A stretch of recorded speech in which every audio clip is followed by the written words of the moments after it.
Hi friends, வணக்கம். Welcome back to my channel. இன்னைக்கான video கண்டிப்பாக உங்களுக்கு ரொம்ப யூஸ்ஃபுல்லாக இருக்கும். கண்டிப்பாக வீடியோ ஸ்கிப் பண்ணாமல் பாருங்கள். அதுக்கு முன்னாடி இப்போ தான் நம்ம சேனலை ஃபஸ்ட் டைம் பார்க்குறீங்க அப்படின்னா மறக்காமல் சப்ஸ்கிரைப் பண்ணிக்கோங்க. கூட இருக்கிற பெல் ஐக்கானை ப்ரெஸ் பண்ணி ஆல் அப்படிங்கிற நோட்டிஃபிகேஷனை கொடுங்க.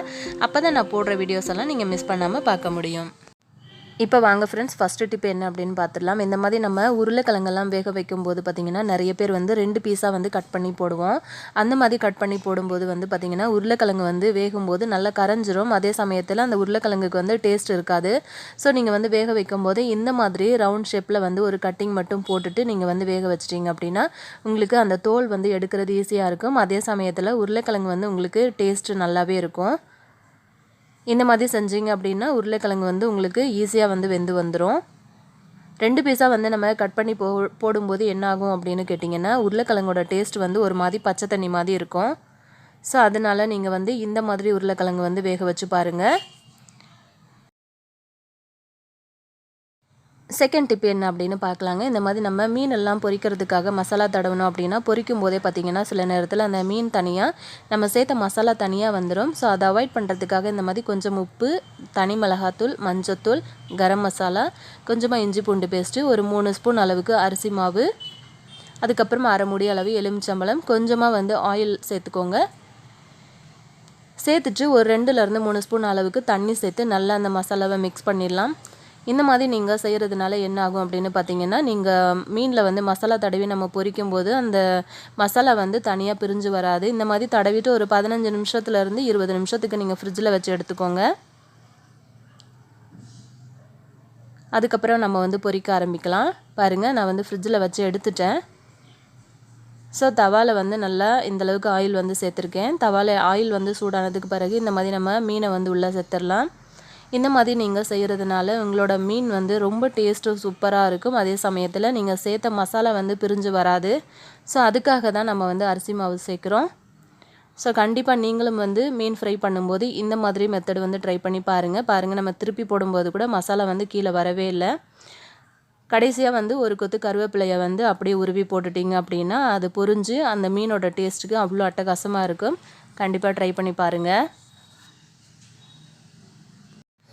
டிப் நம்பர் 3 என்ன அப்படின்னு பார்த்துடலாம். இந்த மாதிரி நம்ம சில சமயத்தில் தாளிக்கிறதுக்காக அடுப்பில் ஆயில் வச்சுருக்கும் போது 1-2 ட்ராப்ஸ் தண்ணி படிச்சு அப்படின்னா எண்ணெய் வந்து பறக்க ஆரம்பிச்சிடும். ஸோ அந்த மாதிரி பறக்காமல் இருக்கிறதுக்கு ஒரு 1/2 ஸ்பூன் அளவுக்கு கோதுமை மாவு வந்து சேர்த்துக்கோங்க. அந்த மாதிரி சேர்த்திங்க அப்படின்னா ஆயில் வந்து வெளியில் பறக்கவே பறக்காது. ட்ரை பண்ணி பாருங்கள். டிப் நம்பர் 4 என்ன அப்படின்னு பார்த்துடலாங்க. இந்த மாதிரி நம்ம மாவெல்லாம் ஃப்ரிட்ஜில் அரைச்சி வைக்கும்போது 2 நாளில் வந்து பார்த்திங்கன்னா ஒரு மாதிரி மேலே வந்து தண்ணி விட ஆரம்பிக்குது. அதே சமயத்தில் லைட்டாக ஸ்மெல் வருது அப்படின்னு சொல்லிட்டு நம்மளோட சப்ஸ்கிரைபர் சுகிதா சிஸ்டர் அவங்க வந்து கேட்டிருந்தாங்க. ஸோ அதுக்காக தான் நான் வந்து இந்த டிப்பு வந்து ஷேர் பண்ணியிருக்கேன். ஸோ கண்டிப்பாக நிறைய பேருக்கு யூஸ்ஃபுல்லாக இருக்கும். நம்ம வந்து மாவு அரைக்கிறோம் அப்படின்னா கண்டிப்பாக வந்து நீங்கள் ஸ்டோர் பண்ணும்போது ஒரு பாக்ஸ் மட்டும் நீங்கள் போட்டு வைக்கக்கூடாது. மாவோட அளவுக்கு ஏற்ற மாதிரி பாக்ஸை வந்து பிரிச்சுக்கோங்க. 2 இல்லை 3 பாக்ஸ் அந்த மாதிரி பிரிச்சுட்டிங்க அப்படின்னா உங்களுக்கு சீக்கிரம் வந்து அதாவது நம்ம ஒரு பாக்ஸை மட்டும்தான் எடுத்து யூஸ் பண்ண ஆரம்பிப்போம். ஸோ மற்ற 2 பாக்ஸும் வந்து நம்ம வெளியில் எடுக்க வேண்டிய அவசியம் இருக்காது. ஸோ தண்ணி வந்து அதிகமாக அதில் வந்து சேராது. நம்ம அடிக்கடி வந்து வெளியே எடுத்து நம்ம திரும்ப உள்ளே வைக்கிறதுனால தான் தண்ணி வந்து அதிகமாக சேர ஆரம்பிக்கும். ஸோ நீங்கள் வந்து லைட்டாக ஸ்மெல் வருது அப்படின்னும் போது தேங்காய் வந்து ஒரு 2-3 பீஸ் தேங்காய் வந்து சேர்த்து வச்சுக்கோங்க.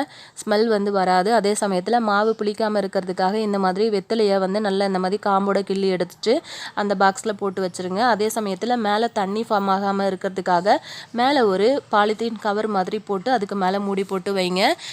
கண்டிப்பாக இந்த மாதிரி நீங்கள் வந்து ட்ரை பண்ணிங்கன்னா கண்டிப்பாக உங்களுக்கு வந்து மாவு புளிக்காது. அதே சமயத்தில் தண்ணியும் வராது, ஸ்மெல்லும் வராது. கண்டிப்பாக வந்து இந்த டிப்பு வந்து ட்ரை பண்ணி பாருங்கள். அவ்வளோதான். நான் காலையில் செய்கிறதுக்காக மட்டும் கொஞ்சமாக உப்பு போட்டு இதை வந்து தனியாக எடுத்து வைக்க போகிறேன். டிப் நம்பர் 5 என்ன அப்படின்னு பார்த்துலாங்க. சூப்பரான ஒரு ப்ரஷ் தான் நம்ம வந்து இன்றைக்கி பண்ண போகிறோம். செலவே இல்லாமல் எப்படி பண்ணுறதுன்னு பார்க்கலாம். இந்த மாதிரி க்ரீன் கலரில் ஸ்க்ரப்பர் இருக்கு இல்லையா, ஸோ அது நான் வந்து எடுத்திருக்கேன். இதை வந்து நம்ம இந்த மாதிரி பீஸ் வந்து கட் பண்ணி எடுத்துக்கலாம்.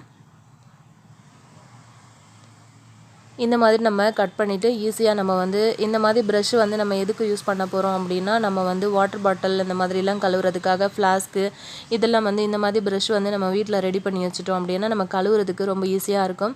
பாருங்கள், இந்த மாதிரி கட் பண்ணி எடுத்துக்கோங்க. நான் எல்லாமே வந்து கட் பண்ணிவிட்டு வந்துட்டேன். இப்போ இதை வந்து எப்படி செட் பண்ணுறதுன்னு பார்க்கலாம். இந்த மாதிரி ஒரு கம்பி எடுத்துக்கோங்க. கொஞ்சம் ஸ்ட்ராங்கான கம்பியாக இருந்தால் கூட பரவாயில்ல, உங்களுக்கு நல்லா இன்னும் நல்ல க்ரிப்பாக இருக்கும். ஸோ இந்த மாதிரி இதை வந்து 2ஆக மடிச்சுக்கலாம். மடிச்சதுக்கப்புறமா நம்ம கட் பண்ண பீஸை ஸ்டெப் பை ஸ்டெப்பாக அப்படியே ஒன்றொன்னா வந்து வச்சுக்கோங்க. பாருங்கள், இந்த மாதிரி ஃபுல்லாக வந்து இந்த மாதிரி வச்சதுக்கு அப்புறமா நீங்கள் வந்து இந்த மாதிரி பிடிச்சிட்டு இதை வந்து நல்லா திருப்புனீங்க அப்படின்னா அந்த கம்பி வந்து நல்லா உங்களுக்கு ரொட்டேட் ஆகி நல்லா உங்களுக்கு நல்லா டைட்டாக உங்களுக்கு வந்து ப்ரஷ் மாதிரி கிடைக்கும். ஸோ உங்களுக்கு வந்து கஷ்டமாக இருக்கு கையில் வந்து பண்ணுறதுக்கு அப்படின்னா கட்டிங் பிளேடு வச்சுட்டு நல்லா இதை வந்து டைட் பண்ணி விட்டுருங்க.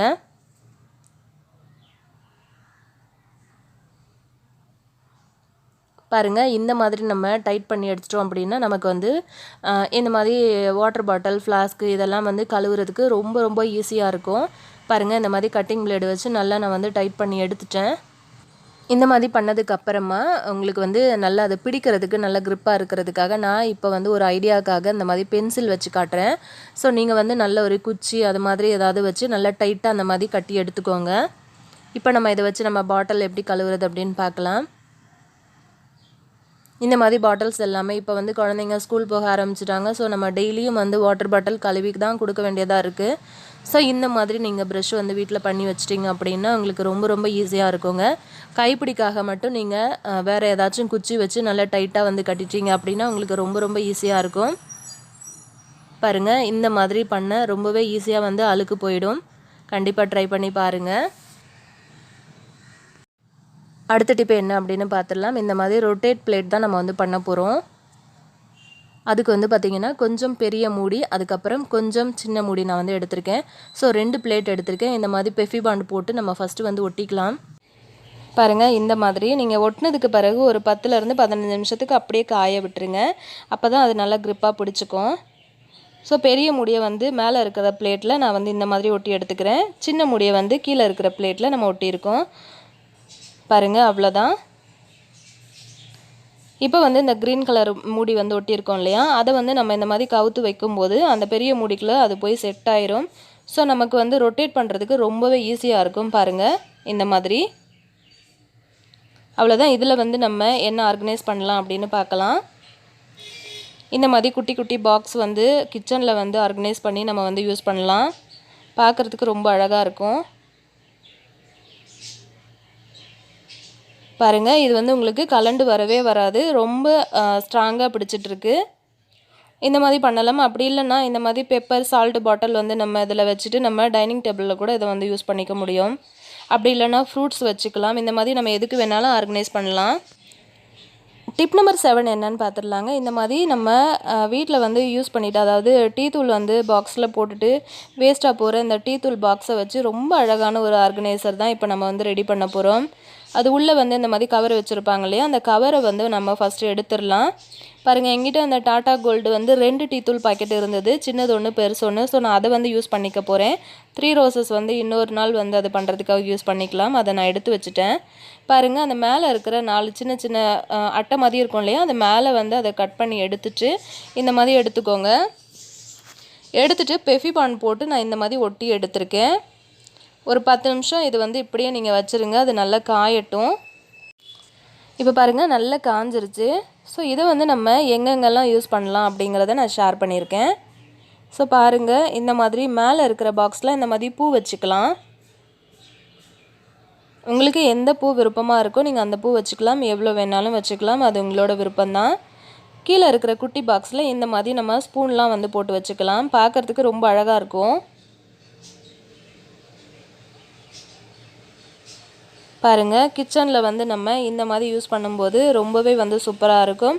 இது வந்து நீங்கள் அட்டை பேப்பர், அதாவது கலர் பேப்பர் ஒட்டி கூட நீங்கள் வந்து யூஸ் பண்ணிக்கலாம். நான் இன்றைக்கி ஒட்டலை. ஸோ அதுவே வந்து பார்க்க ரொம்ப அழகாக இருக்குது அப்படிங்கிறதுனால நான் வந்து அதை அப்படியே வச்சுட்டேன். அப்படி இல்லைன்னா இந்த மாதிரி ஸ்பூன், அதுக்கப்புறம் பெரிய பெரிய கரண்டிங்க கூட நம்ம போட்டு வச்சுக்கலாம். அப்படியும் இல்லை அப்படின்னா நம்ம ஹாலில் வந்து டிவி ரிமோட்டு, ஏசி ரிமோட் அந்த மாதிரி கூட யூஸ் பண்ணிக்கலாம். ஸோ கண்டிப்பாக இன்றைக்கான வீடியோ உங்களுக்கு பிடிச்சிருக்குன்னு நினைக்கிறேன். உங்கள் ஃப்ரெண்ட்ஸ் அண்ட் ஃபேமிலி மெம்பர்ஸ்க்கும் ஷேர் பண்ணுங்கள்.